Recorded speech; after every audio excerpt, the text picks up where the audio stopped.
گھڑی کی سوئیاں ڈائل کے کئی سفر پورے کر چکی تھیں۔ 11:30 بجے کے قریب ایک پرانی چھوٹی کار گیٹ کے برابر میں رکی۔ اس میں سے ایک لڑکا نکلا جس کی عمر 23-24 سال کے قریب تھی۔ اس نے سر پر کیپ پہن رکھی تھی مگر اس کے لمبے بال شانوں پر بکھرے ہوئے تھے۔ اس پر نظر پڑتے ہی تیمور گاڑی سے اتر آیا۔ وہ مسلسل اسے دیکھ رہا تھا۔ اس کا دل تیز تیز دھڑک رہا تھا اور غصہ اس کے جسم کی ہر نس میں دوڑ رہا تھا۔ یہ وہی تھا جسے اس نے اسٹور سے بھاگتے ہوئے دیکھا تھا اور جس نے اس ویڈیو کے مطابق موت کا وہ بازار سجایا تھا جو سینکڑوں زندگیوں کے ساتھ ساتھ اس کی ساری خوشیاں اور زندگی بھی ساتھ لے گیا تھا۔ وہ چیتے کی سی تیزی کے ساتھ لپک کر اس کے پیچھے پہنچا اور اس کے گلے میں ہاتھ ڈال کر اس کی گردن جکڑ لی۔ لڑکا یکدم افتاد سے خوفزدہ ہو گیا۔ اس کے ہاتھ سے چابی پھسل کر نیچے جا گری۔ کون ہو تم؟ کیا چاہیے؟ وہ دونوں ہاتھوں سے تیمور کی گرفت کو اپنی گردن سے ہٹانے کی کوشش کر رہا تھا۔ کیا تمہارا نام فواد صدیقی ہے؟ وہ اس کے کان میں غرایا۔ یہ وہی تھا۔ اس کا آدھا چہرہ البتہ عجیب بلکہ زخموں کے نشانوں کی وجہ سے کٹا پٹا لگ رہا تھا۔ تمہیں مجھ سے کیا چاہیے؟ میں تو تم کو جانتا بھی نہیں ہوں، فواد بولا۔ تیمور کوئی جواب دیے بغیر اسے گھسیٹتا ہوا اپنی کار تک لے گیا۔ دروازے کے قریب پہنچ کر لڑکے نے خود کو چھڑانے کی کوشش کی جس کے جواب میں تیمور نے اپنا گھٹنا اس کے پیٹ میں مارا تھا۔ وہ دوہرا ہو کر نیچے گرا۔ اس کے بعد تیمور نے ریوالور نکال کر اس کی گردن پر رکھ دیا۔ ریوالور کا دباؤ محسوس کرتے ہی وہ ساکت ہو گیا۔ پلیز گولی مت چلانا۔ گاڑی میں بیٹھو، اسی صورت میں شاید تم زندہ رہ سکو، تیمور نے پچھلی سیٹ کا دروازہ کھولتے ہوئے کہا۔ فواد کے اندر بیٹھنے کے بعد وہ بھی اس کے ساتھ بیٹھ گیا اور دروازہ بند کر لیا۔ ریوالور اب بھی اس کے ہاتھ میں تھا۔ پلیز مجھے چھوڑ دو، میری بوڑھی ماں میرا انتظار کر رہی ہوگی۔ یہ تمہیں پہلے سوچنا چاہیے تھا، سپر مارٹ کو بم سے اڑانے سے پہلے۔ اندھیرے میں بھی فواد کا چہرہ یکدم پیلا پڑ گیا۔ میں اس بارے میں کچھ نہیں جانتا، مجھ سے یہ بکواس مت کرو، میں اس وقت وہیں تھا اور میں نے تمہیں اسٹور سے نکلتے دیکھا تھا۔ وہ ریوالور کی نال اس کی پسلیوں میں چبوتے ہوئے بولا۔ فواد نے خاموشی سے سر جھکا لیا۔ تم جو بھی جانتے ہو اور جو کچھ وہاں ہوا تھا مجھے سب جاننا ہے۔ اگر اس میں ذرا سی بھی غلطی ہوئی تو میں تمہیں یہیں گولی مار کر پھینک دوں گا، تیمور نے ایک ایک لفظ پر زور دیتے ہوئے کہا۔ فواد اب کانپ رہا تھا۔ اس نے رونا شروع کر دیا۔ میں نے بم نہیں بنایا تھا، وہ کسی اور کا کام تھا۔ میں نے انہیں C4 سپلائی کیا تھا۔ انہوں نے مجھے اس کام کے 5 لاکھ روپے دیے تھے اور کہا تھا کہ اگر میں اس بم کو اسٹور میں لگا دوں تو 5 لاکھ اور ملیں گے۔ پلیز مجھے مارنا نہیں، مجھے پیسوں کی بہت ضرورت تھی۔ میری ماں کا آپریشن تھا اور ڈاکٹرز نے کہا تھا کہ اگر فوری آپریشن نہ ہوا تو وہ نہیں بچ سکیں گی۔ وہ کون لوگ ہیں؟ تیمور دانت کچکچا کر بولا۔ مجھے ان کا نام بتاؤ۔ مجھے ان کا نام نہیں معلوم، وہ مجھے ایک الگ سیل فون پر کال کرتے ہیں۔ یہ فون انہوں نے میرے گھر کے دروازے پر رکھا تھا، اس نے قمیض کی جیب کی طرف اشارہ کرتے ہوئے کہا۔ تیمور نے اس کی جیب سے ایک عام سا فون برآمد کیا۔ اور اگر تمہیں ان سے رابطہ کرنا ہو تو؟ انہوں نے کہا ہے کہ میں پچھلی جانب سے پارک کی ایک مخصوص بینچ پر بیٹھ جایا کروں۔ یہ اس وقت کرنا ہوتا ہے جب مجھے ان سے بات کرنی ہو یا پھر کوئی کام ہو۔ اس کے لیے ایک مخصوص دن اور وقت طے ہے، منگل کے روز صبح 9 بجے۔ وہ مجھے اس کے 1 گھنٹے کے بعد کال کرتے ہیں۔ اوہ، پھر تو یہ بہت ہی اچھا ہے، تیمور نے سوچتے ہوئے کہا۔ اب تقریباً منگل شروع ہو گیا ہے، ہم یہیں صبح ہونے کا انتظار کریں گے، اس کے بعد تم اس بینچ پر بیٹھو گے، اور اگر تم نے اس دوران میں کوئی بھی غلطی کی، تو میں تمہیں جہنم رسید کرنے میں 1 لمحہ بھی نہیں لگاؤں گا، سمجھ گئے نا؟ فواد نے سر ہلا دیا۔ تیمور نے گاڑی کے ڈیش بورڈ سے رسی نکالی اور فواد کے ہاتھ پشت پر باندھ دیے۔ اس کے بعد گاڑی کے دروازے لاک کر کے خود اگلی نشست پر آ بیٹھا۔ ریوالور اس کی گود میں موجود تھا۔ تم بالکل نہیں بدلے ہو، سعدیہ اسد کو دیکھ کر مسکرائی، بلکہ پہلے سے زیادہ اسمارٹ اور طاقتور لگ رہے ہو۔ تم بھی تو نہیں بدلی ہو، وہ اسے دیکھ کر مسکرا دیا۔ تو اب بتاؤ تم کیا جاننا چاہتے ہو؟ ابتدائی گفتگو کے بعد سعدیہ نے پوچھا۔ اس کا کمرہ ایک بڑی لیب کا حصہ تھا، اس کی میز مائکروسکوپ، سلائیڈر، سیمپلز اور اسی قسم کی اشیاء سے بھری ہوئی تھی۔ تم جانتی ہو کہ میں بڑی جیل کے کیس پر کام کر رہا تھا، اسی دوران مجھے اغوا کر لیا گیا۔ اتنے دنوں میں یہ نہیں جان سکا کہ مجھے اغوا کرنے والے تھے کون۔ انہوں نے مجھے وہاں رکھا اور پھر چھوڑ دیا۔ اوہ، چلو شکر ہے کہ تم بخیریت واپس تو آ گئے۔ میں اب بھی اسی کیس کے حوالے سے کام کر رہا ہوں، مگر وہ کیس بند کر دیا گیا تھا نا۔ میں نے تمام تفصیلات اور معلومات ڈپارٹمنٹ کے حوالے کر دی تھیں۔ سعدیہ نے سر ہلایا۔ پھر بھی میرا خیال ہے کہ میری فائل میرے پاس ہے، اس نے کھڑے ہوتے ہوئے کہا۔ لیب کے داہنی حصے میں رکھے کیبنٹ کی دوسری دراز کھول کر اس نے ٹیگ دیکھے اور پھر مطلوبہ فائل باہر نکال لی۔ سعدیہ، کیا تمہیں اس دوا کی متضاد دوا کا علم ہو گیا تھا؟ کیا لاشوں میں اس کے اثرات ملے تھے؟ نہیں، مگر زیادہ تحقیق میں ایک دلچسپ شواہد سامنے آیا تھا۔ وہ جو ان سب کے تکیوں میں MM کا ٹیگ ملا تھا، وہ کسی ایسے کپڑے کے بنے ہوئے تھے جسے ہم کوشش کے باوجود نہیں سمجھ سکے۔ وہ آہستہ آہستہ ہوا میں گھل جاتے ہیں۔ ہمارے پاس اب شاید اس کے چند دھاگے رہ گئے ہوں۔ عجیب بات ہے، اسد دھیرے سے بولا۔ کیا یہ فیبرک زہریلا تھا؟ ہم نے اس حوالے سے چیک نہیں کیا کیونکہ اس کا شمار کھانے کی چیزوں میں نہیں ہوتا، مگر یہ ایک اچھا آئیڈیا ہے، وہ سوچتے ہوئے بولی۔ اگر اس میں ایسے کوئی اثرات پائے گئے تو یہ پہیلی حل ہو سکتی ہے۔ وہ تیزی سے کھڑی ہوئی اور کمرے سے باہر نکل گئی۔ اس کا رخ تہہ خانے کی طرف تھا۔ جب وہ واپس آئی تو اس کے ہاتھ میں میٹل کا ایک چھوٹا سا باکس تھا۔ اس نے باکس کھول کر انہیں دیکھا۔ خاص پلاسٹک میں سفید رنگ کے چند دھاگے موجود تھے۔ ہمارے پاس بس یہی ٹکڑے بچے ہیں، ہم اس پر ٹیسٹ کر سکتے ہیں۔ یہ تو بہت زبردست بات ہے۔ اس میں کتنا وقت لگے گا؟ 3 سے 4 گھنٹے۔ تم چاہو تو انتظار کر سکتے ہو یا پھر واپس آ جانا۔ ٹھیک ہے، ہمیں 1-2 کام نمٹانے ہیں، اس کے بعد میں یہیں واپس آتا ہوں۔ تم بہت خاموش ہو، سلیم نے باہر نکلتے ہوئے اسد سے پوچھا۔ وہ اس تمام گفتگو کے دوران بالکل خاموش رہا تھا۔ میں ایک بات سوچ رہا ہوں، آخر اس قدر مشکوک صورتحال کے باوجود ڈپارٹمنٹ نے اس کیس کو بند کیوں کر دیا؟ میرا خیال ہے کہ ہمیں اس آفیسر کو ڈھونڈنا ہوگا جسے سعدیہ کے ادارے کی جانب سے معلومات فراہم کی گئی تھیں۔ میرا خیال ہے کہ اس نے رپورٹنگ میں کچھ ہیر پھیر کیا ہے، اور ہم اسے کیسے ڈھونڈیں گے؟ سوچ رہا ہوں، ابھی کچھ کلیئر نہیں ہے۔ وہ مسکرایا اور آگے بڑھ گیا۔ سامعین کرام، آپ سن رہے ہیں ایک دلچسپ اردو کہانی جس کا نام ہے راہ گم کردہ۔ یہ اس سلسلے کی قسط نمبر 5 ہے۔ مجھے امید ہے آپ کو میری یہ کاوش پسند آ رہی ہوگی۔ سورج نکل آیا تھا، موسم کافی بہتر تھا۔ تیمور نے ہلکی سی انگڑائی لی۔ اس کی نظریں پچھلی نشست پر موجود فواد کی طرف تھیں۔ اس کا چہرہ ستا ہوا تھا اور وہ مسلسل کانپ رہا تھا۔ گھبراؤ مت، اگر تم نے میری بات مانی تو تمہیں کچھ نہیں ہوگا، تیمور نے قدرے نرم لہجے میں کہا۔ تم خوش قسمت ہو کہ میں نے تمہیں دیکھتے ہی قتل نہیں کر دیا۔ کیا تمہیں اندازہ ہے کہ اس دھماکے کی وجہ سے کتنے لوگوں کی جانیں گئیں؟ انہوں نے مجھے کہا تھا کہ وہ صرف اسٹور کے مالک کو ڈرانا چاہتے ہیں، مجھے اندازہ نہیں تھا کہ وہ پورے اسٹور کو اڑا دیں گے۔ وہ تھوک نگل کر بولا۔ میں اس بات پر یقین نہیں کر سکتا، تیمور نے سر ہلایا۔ تمہیں معلوم تھا کہ وہ بم ہے۔ یقین کریں سر کہ میں سب کچھ نہیں جانتا تھا۔ انہوں نے تو مجھے بھی مار ڈالنے کی کوشش کی تھی، میں نے صرف بم کو ایکٹیویٹ کیا تھا، ریموٹ ان کے ہاتھ میں تھا۔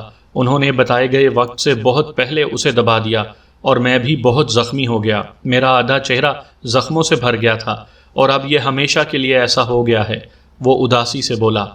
خیر، اب تمہارے پاس موقع ہے کہ تم ان کو اس دھوکے کی سزا دے سکتے ہو۔ تم میری مدد کرو، میں تمہیں نہیں ماروں گا، اور اگر تم نے بھاگنے کی، انہیں خبردار کرنے کی یا ایسی کوئی اور حماقت کے بارے میں سوچا بھی تو تم نہیں بچو گے، سمجھ گئے نا؟ فواد نے جواب میں سر ہلا دیا۔ تیمور نے گھڑی کی طرف دیکھا، 9 بجنے ہی والے تھے۔ اس نے گاڑی سے اتر کر پچھلی نشست کا دروازہ کھولا اور جھک کر فواد کے ہاتھ اور پیر کھول دیے۔ اس کے بعد اس نے اس کے بٹوے سے شناختی کارڈ، لائسنس اور کریڈٹ کارڈز نکال لیے اور پھر اس کی طرف دیکھا۔ میں تمہاری شناخت کی سب چیزیں اپنے قبضے میں لے رہا ہوں۔ اگر تم نے کوئی غلط حرکت کی یا بھاگ گئے تو میں یہ سب کچھ پولیس کو دے دوں گا، اور تم یہ دعا کرنا کہ تم مجھ سے پہلے پولیس والوں کے ہتھے نہ چڑھو، ورنہ شاید تمہیں زیادہ پچھتانا پڑے گا۔ میں نہیں بھاگوں گا، میں ان لوگوں کو اس دھوکے کا بدلہ دینا چاہتا ہوں۔ انہوں نے مجھے بھی تو ٹھکانے لگانے کی کوشش کی تھی، جس کی وجہ سے میرا چہرہ ہمیشہ کے لیے بگڑ گیا۔ شکر کرو کہ تم زندہ ہو، میرا خاندان نہیں بچ سکا تھا، وہ بھاری آواز میں بولا۔ 9 بج رہے ہیں، باہر نکلو اور اپنی مخصوص بینچ پر جا کر بیٹھو، میری نظریں تم پر ہی رہیں گی۔ تمہیں عموماً کتنی دیر بیٹھنا پڑتا ہے؟ 10 منٹ کے قریب، پھر میں اٹھ جاتا ہوں اور گھنٹے بھر میں ان کا فون آ جاتا ہے۔ فواد کار سے نکلا اور بینچ پر جا کر بیٹھ گیا۔ تیمور پارک کی دوسری جانب ٹہلنے لگا۔ وہاں ایک شخص اپنے کتے کو ٹہلا رہا تھا اور چند لوگ جاگنگ میں مصروف تھے۔ کچھ دیر چل کر اس نے فاصلے پر بنی ایک ایسی بینچ کا انتخاب کیا جہاں بیٹھ کر وہ فواد پر نظر رکھ سکے۔ ہوا اس کی پسلیوں کے زخم کو تازہ کر رہی تھی۔ فواد کے عقب میں پارک کی دوسری جانب ایک 4 منزلہ عمارت تھی۔ تیمور اس کی تمام گیلریز کا جائزہ لے رہا تھا۔ اچانک تیسری منزل پر اس نے شیشے کا دروازہ کھلتے اور اس سے ایک پستہ قامت اور مضبوط جسامت والے شخص کو گیلری میں آ کر سگریٹ جلاتے اور ارد گرد کا جائزہ لیتے دیکھا۔ جب اس کی نظر بینچ پر بیٹھے فواد پر پڑی، وہ واضح طور پر اچھل سا پڑا اور تیزی سے اندر چلا گیا۔ چند لمحوں بعد وہ واپس گیلری میں آیا تھا، مگر اس بار اس کے ہاتھ میں ایک سیل فون تھا۔ وہ کسی سے بات کر رہا تھا۔ تیمور نے فواد کی طرف دیکھا، مگر وہ فون پر بات نہیں کر رہا تھا۔ وہ چند لمحے وہیں کھڑا رہا، پھر دوبارہ اندر چلا گیا۔ اس نے شیشے کا دروازہ بھی بند کر لیا تھا۔ تیمور اس گیلری پر نظر رکھے ہوئے تھا، مگر کئی منٹ گزرنے کے باوجود وہ باہر نہیں آیا۔ 10 منٹ پورے ہوتے ہی تیمور گاڑی کی طرف بڑھ گیا۔ چند لمحوں بعد فواد بھی کار کے پاس آ گیا تھا۔ وہ پچھلی نشست کی طرف بڑھا تھا کہ تیمور نے پیسنجر سیٹ کا دروازہ کھول دیا۔ فواد کے بیٹھتے ہی اس نے کار چلا دی۔ وہ گھوم کر پارک کی دوسری طرف پہنچ گئے تھے۔ یہ اس عمارت کا داخلی راستہ تھا جس کی تیسری منزل پر اس نے اس شخص کو دیکھا تھا۔ ان کی کار عمارت کے دروازے سے کچھ فاصلے پر تھی جب تیمور نے اسی شخص کو عجلت میں باہر نکلتے اور ایک پک اپ ٹرک میں گھستے دیکھا۔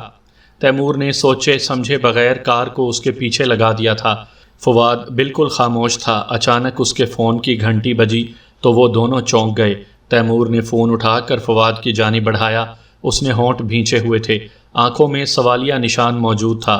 یہ وہی ہیں، فواد نے کہا اور تیمور کے اشارے پر اسپیکر کھول کر فون ریسیو کیا۔ تمہیں کیا چاہیے؟ دوسری طرف سے بھینچی ہوئی آواز میں پوچھا گیا۔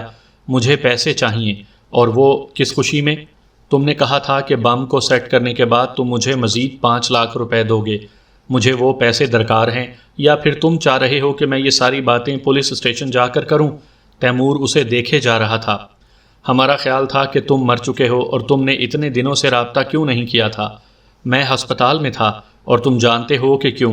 میں جانتا ہوں کہ تم نے دھماکے کا غلط وقت بتایا تھا تاکہ میرا قصہ بھی ختم کیا جا سکے۔ اس کا لہجہ تلخ ہو رہا تھا۔ وہ کچھ دیر پہلے کانپنے والا لڑکا نہیں لگ رہا تھا۔ زیادہ بکواس کرنے کی ضرورت نہیں ہے لڑکے، خاموشی سے میری بات سنو۔ تمہیں وہ کیمپ گراؤنڈ یاد ہے نا جہاں ہماری پہلی ملاقات ہوئی تھی؟ وہیں جہاں تم نے مجھے وہ بم دیا تھا؟ ہاں، تم وہاں سے تھوڑا آگے جاؤ گے، وہاں تمہیں سیدھے ہاتھ پر ایک کچی سڑک ملے گی۔ اس پر 2 میل کا سفر تمہیں ایک کچے کیبن تک لے آئے گا۔ مجھے شام کے 7 بجے وہیں ملو، وہاں تمہارا حساب بے باک کر دیا جائے گا۔ ٹھیک ہے، اس نے کہا اور لائن بے جان ہو گئی۔ اس نے فون تیمور کی جانب بڑھایا، جس نے سر کے اشارے سے اسے فون اپنے پاس ہی رکھنے کو کہا۔ وہ تمہیں مار ڈالیں گے۔ 2 لمحے بعد تیمور بولا، ہاں مجھے بھی یہی لگ رہا ہے، میں یہی سوچ رہا ہوں کہ کیا کرنا چاہیے۔ پک اپ ٹرک اب بھی ان کے آگے تھا۔ یہ تو اسی طرف جا رہا ہے، فواد سڑک کی طرف دیکھتے ہوئے بولا۔ کس طرف؟ تیمور نے چونک کر اس کی طرف دیکھا۔ کیمپ گراؤنڈ کی طرف، وہ بولا۔ تیمور خاموشی سے ڈرائیو کرتا رہا۔ 20 منٹ کی ڈرائیو کے بعد ٹرک سیدھے ہاتھ پر مڑ کر غائب ہو گیا۔ تیمور سیدھا آگے چلتا چلا گیا۔ کچھ آگے جا کر اس نے یو ٹرن لیا۔ اب اس کا رخ شہر کی طرف تھا۔ ٹھیک 5 بجے وہ دونوں پھر سعدیہ کے سامنے بیٹھے ہوئے تھے، جو ایک مائکروسکوپ سے آنکھ چپکائے ہوئے تھی۔ انہیں دیکھ کر وہ سیدھی ہو کر بیٹھ گئی۔ اس کے چہرے پر فاخرانہ مسکراہٹ تھی۔ مجھے لگتا ہے کہ تم نے کوئی خاص بات دریافت کی ہے۔ بالکل کولمبس جیسی مسکراہٹ ہے۔ اسد اسے دیکھ کر مسکرایا۔ بالکل، دل تھام کر سنو۔ اس کپڑے کے سیمپل میں کوئی زہریلا عنصر نہیں ہے، مگر جب میں نے اسے ڈیپلی اسٹڈی کیا تو معلوم ہوا کہ بنیادی طور پر یہ کپڑا ہے ہی نہیں۔ اس نے مائکروسکوپ لینس سے نظر آنے والے سفید دھاگے کی طرف اشارہ کرتے ہوئے کہا۔ تو پھر یہ کیا ہے؟ سلیم نے پوچھا۔ یہ پلاسٹک ہے جس میں ایک ایسا ایسڈ ملا ہوا ہے جو اسے بہت ہی آہستگی سے تحلیل کرتا ہے۔ اس کے فضا میں ایسے اثرات پھیل جاتے ہیں جن کو جانچا نہیں جا سکتا اور اس پر سر رکھ کر سونے والا اس کی ہوا میں رات بھر سانس لیتا ہے۔ اوہ، تو اس گیس کی وجہ سے قیدیوں کی موت واقع ہوئی ہے، مگر وہ اس وقت سو تو نہیں رہے تھے؟ اسد نے ایک ابرو اٹھا کر پوچھا۔ نہیں، اس کی وجہ سے نہیں، میں نے اس پر مزید کئی ٹیسٹ کیے ہیں۔ جانتے ہو اسے کس چیز نے ان کے لیے مہلک بنایا ہے؟ اسد نے نفی میں سر ہلایا۔ بوٹ کونی نے۔ جب وہ دونوں چند لمحے کچھ نہ بولے تو سعدیہ نے کہا، شاید تم بھول گئے ہو، یاد کرو میں نے تمہیں بتایا تھا کہ ہر دوا کی ایک متضاد دوا ہوتی ہے۔ ہاں، اسد نے سر ہلایا۔ تو یہ بوٹ کونی اس دوا کا تضاد ہے جو گارڈز کے خون کے نمونوں میں پائی گئی تھی، اور یہ اس کے متضاد عمل کرتی ہے۔ جہاں تک میں سمجھی ہوں، کھانے میں بوٹ کونی کو ہی انجیکٹ کیا گیا تھا۔ چونکہ یہ ان سارے قیدیوں کے سسٹم میں موجود تھی، لہٰذا اس کھانے کو کھاتے ہی وہ فوری کارڈیک اریسٹ کا شکار ہو گئے۔ یہ کیسے ثابت ہوتا ہے؟ آسانی سے، میں نے ان دونوں ڈرگز کا اس سے بھی تجربہ کیا ہے۔ جس کسی نے یہ واردات کی تھی اس نے مکمل ہوم ورک کیا تھا۔ اوہ، اسد سیٹی بجا کر رہ گیا۔ میرے پاس ایک بری خبر بھی ہے۔ اس سارے تجربوں کے بعد اب میرے پاس اس فیبرک کا ایک مکمل دھاگا بھی نہیں بچا ہے، جس کا مطلب یہ ہے کہ ہمارے پاس اپنی تفتیش کے سوا کوئی ٹھوس ثبوت موجود نہیں۔ درست کہہ رہی ہو، ہمیں اس کے لیے گواہ اور ثبوت درکار ہے، اور ہمیں یہ بھی جانچنا ہے کہ اس کے پیچھے کون ہے۔ یہ جانے بغیر یہ سب ایک اعلیٰ کہانی سے زیادہ اہمیت نہیں رکھے گا۔ اسد بولا، کہیں نہ کہیں معلومات کو چھپایا گیا ہے۔ تم نے یہ فائل کس کو دی تھی؟ میں نے سرفراز کو۔ سرفراز یہاں کام کرتا ہے؟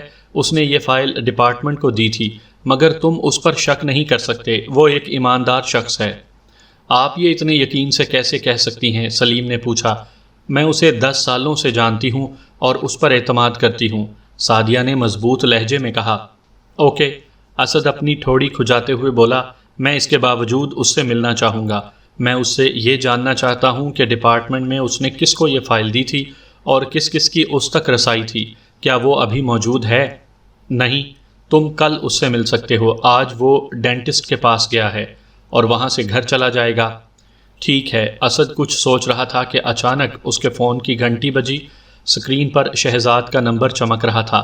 اسد اس کے پیسے اس کے بینک میں ڈال چکا تھا۔ اس نے کال کاٹ دی۔ ایک لمحے بعد فون پھر بج اٹھا۔ بولو، اس نے بالآخر کال ریسیو کر لی۔ سر، آپ کے لیے ایک اچھی خبر ہے۔ اسی سڑک پر ایک اور کیمرے کی کوریج سے آپ کے شکار کی پوری تصویر مل گئی ہے۔ تھوڑی سی دھندلی ہے، مگر اسے پہچانا جا سکتا ہے، شہزاد پرجوش لہجے میں بولا۔ واقعی؟ اسد اٹھ کر کھڑا ہو گیا۔ تم وہ مجھے ای میل یا ٹھہرو، واٹس ایپ کر دو اگر ممکن ہو تو۔ سعدیہ، کیا تم میری ایک مدد اور کر سکتی ہو؟ یہ کام میں خود کر سکتا ہوں، مگر اس کے لیے مجھے کل کا انتظار کرنا پڑے گا۔ میرے پاس ایک تصویر آ رہی ہے، کیا تم ڈپارٹمنٹ کے ڈیٹا بیس میں اسے چیک کر سکتی ہو؟ ہاں، یہ ہو سکتا ہے۔ ہم چونکہ فرانسک کے ذمہ دار ہیں تو ہمارا ایکسیس صرف مجرموں کے ہی نہیں، ڈپارٹمنٹ اور دیگر سیکرٹ محکموں کے افسران کے ڈیٹا بیس تک ہے۔ وہ تم نہیں کر سکو گے۔ مان گیا آپ کو، وہ مسکرایا۔ ہلکی سی ٹون نے واٹس ایپ پیغام کا اعلان کیا۔ اسد نے فون آن کیا۔ اسکرین پر ضیاء زلفوں والی حسینہ کا چہرہ نظر آ رہا تھا۔ وہ ٹرک میں بیٹھی ہوئی تھی، مگر زاویہ ایسا تھا کہ وہ مکمل طور پر نظر آ رہی تھی۔ وہ نہایت خوبصورت تھی، مگر اس کے حسن میں ایک عجیب سی پر اسراریت موجود تھی۔ اسد چند لمحے اسے دیکھتا رہا، پھر ہلکی سی سیٹی بجا کر وہ پیغام سعدیہ کے فون پر بھیج دیا۔ تصویر ملتے ہی وہ اپنے کام میں مصروف ہو گئی تھی۔ 15 منٹ بعد اس نے کرسی کی پشت سے ٹیک لگا دیا۔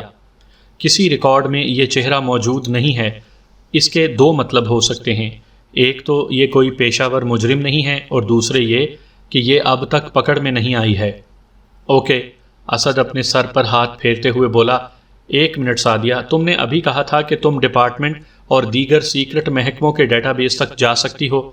ہاں، مگر اس کے لیے مجھے وجوہات بتانا ہوتی ہیں، وہ بولی۔ اور اگر تم اس کے بغیر یہ کام کرو تو؟ اگر پکڑی گئی تو کیس ہو جائے گا۔ تم نہیں پکڑی جاؤ گی، میرا مطلب ہے، ایک تو تم اتنی ماہر ہو اور پھر ماں بدولت یعنی اسد خان کی کلاس فیلو ہو۔ واہ بھائی، ہماری صلاحیت کا کریڈٹ بھی آپ جناب کو ملے گا۔ سعدیہ نے آنکھیں دکھائیں۔ پلیز مجھے یہ آنکھیں دکھانے کے بجائے ریکارڈ ڈیٹا کو دکھاؤ اور اپنی صلاحیت ثابت کرو۔ اوکے، تمہارے لیے یہ بھی صحیح۔ میں دل سے چاہتی ہوں کہ تم خود کو صحیح ثابت کر سکو۔ شکریہ سعدیہ۔ اسد دل سے بولا۔ سعدیہ اپنے لیپ ٹاپ پر جھکی ہوئی کمانڈز ٹائپ کر رہی تھی۔ کئی جگہ پاس ورڈز ڈالنے کے بعد اس نے تصویر لوڈ کر دی تھی۔ 10 منٹ کی تلاش کے بعد بالآخر سکرین پر پازیٹیو میچ جگمگایا تھا۔ او گاڈ! اسد کھڑا ہو گیا۔ شیبہ سکندر، یہ وہی ہے، یہ تصویر والی عورت ہی ہے۔ یہ انٹیلیجنس سے وابستہ رہی ہے اور اپنے شعبے میں سینئر اور بہت کامیاب قرار دی جاتی ہے۔ اس کے بایو کے مطابق یہ ایک بڑے مشن کے دوران دہشت گردوں کے حملے میں ہلاک ہو چکی ہے۔ اس کی لاش بہرحال نہیں مل سکی تھی۔ اس کے مطابق یہ بہترین نشانہ باز تھی۔ بہت سارے کامیاب مشن اس کے کریڈٹ پر ہیں۔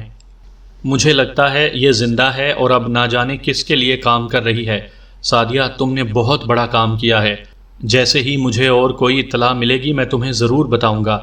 ضرور، یہ سب بہت پراسرار ہے، اس کی تہہ تک پہنچنا ضروری ہے، مگر ایک بات جو سمجھ میں آ رہی ہے وہ یہ ہے کہ وہ صرف مجرموں کو ہی نشانہ بناتے ہیں، بے گناہوں کو شکار نہیں کرتے۔ ہاں، اسد یہ جملہ سن کر ٹھٹک گیا۔ واقعی ایم ایم نے اسے بھی اتنے دن قید میں رکھ کر آزاد کر دیا تھا۔ تیمور کی گاڑی کیمپنگ گراؤنڈ کے سامنے کھڑی تھی۔ وہ ڈرائیونگ سیٹ پر تھا، فواد پیسنجر سیٹ پر بیٹھا ہوا تھا۔ اس کے ہاتھ میں کافی کا ایک گلاس تھا۔ تم تیار ہو؟ تیمور نے فواد کی طرف دیکھا۔ جی سر، اس نے کافی کا سپ لیتے ہوئے کہا۔ تیمور نے اگنیشن میں چابی گھمائی۔ اس وقت میں اس نے کچھ تیاریاں کی تھیں۔ اس کی کار کی ڈکی میں اس وقت ایک بیلچہ، رسیاں، بڑے ٹیپ، پلاسٹک، پٹرول سے بھرا ہوا کین ڈکی میں موجود تھا۔ اس کی جیب میں لائٹر موجود تھا۔ وہ اسموکر نہیں تھا، مگر لائٹر کے ساتھ اس نے سگریٹ کا ڈبہ بھی خرید لیا تھا۔ کچی سڑک پر مڑتے ہی اس کا دل زور زور سے دھڑکنے لگا تھا۔ کچھ دیر بعد انہیں دور بنا لکڑی کا کاٹیج نظر آنے لگا تھا۔ تیمور کی کار بے آواز انداز میں چل رہی تھی۔ کاٹیج سے کچھ پہلے جھاڑیوں کے جھنڈ کے ساتھ تیمور نے کار روک لی تھی۔ تمہیں یہیں رک کر نگرانی کا کام کرنا ہے۔ اگر مجھے تمہاری ضرورت ہوگی تو میں تمہیں کال کروں گا۔ تم بھاگنے کی کوشش مت کرنا۔ فواد نے خاموشی سے سر جھکا لیا تھا۔ تیمور نے دوبارہ کاٹیج کی طرف کھسکنا شروع کر دیا۔ تھوڑی دیر میں وہ کاٹیج کے قریب پہنچ گیا۔